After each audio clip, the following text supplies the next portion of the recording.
Hey guys, welcome back to Trendy Gadgets. Today we'll talk about what gadgets Ukraine uses to win the war. Let's head into it. Social media and their role in the war in Ukraine. History demonstrates that armies that could use technology to their advantage always prevailed in battle. For instance, English King Henry V's archers and their newly invented longbows allowed them to defeat the French at the Battle of Agincourt in 1415.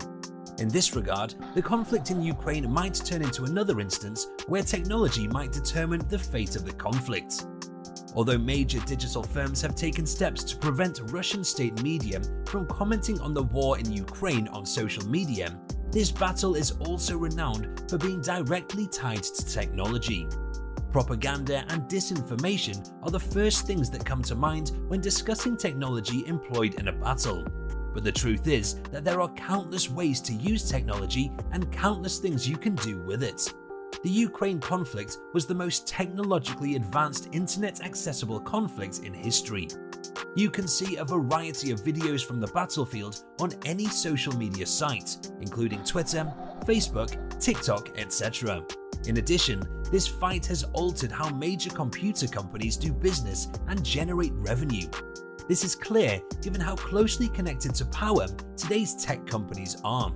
Governments, for instance, openly utilize social media to disseminate propaganda, intimidate critics, or just advance their political goals.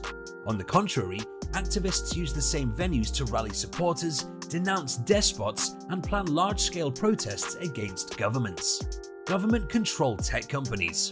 However, this is not anything new. We mean the tech companies have been always feeling the breath of government on their necks. For instance, in Nigeria, the government suspended Twitter for 7 months. Only after Twitter opened an office in the country and worked with the government to establish a code of conduct was it allowed to resume operation. Any kind of restrictions drive substitute apps and systems. For example, in 2010, the Chinese government restricted Facebook and Google. Now they have their own apps such as WeChat, QQ, etc. We can say the same for Harmony OS, Huawei's own version of Android. The same is happening in Russia now. As Google's Play Market doesn't operate in Russia, they have created their own app store. Of course, this not only opens new perspectives for local developers and tech companies, but also allows the government to control content spread by the platform.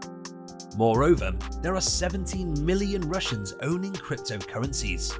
500,000 computer programmers work in the field.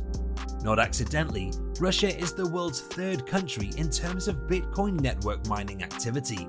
After sanctions, Putin called for the use of surplus energy for crypto mining. That's why for many Russians, the sanctions and disconnection from SWIFT don't have any effect. Ukraine is also using AI-based facial recognition software to identify killed Russian personnel and notify their relatives of their deaths. According to the country's Vice Prime Minister Mikhailo Fedorov, they utilize Clearview AI.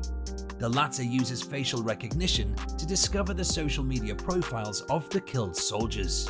Clearview CEO Juan Tonthat told Reuters that they have access to more than 2 billion images from the Russian social media service vKontakte. As a reference, the latter has more than 10 billion photos.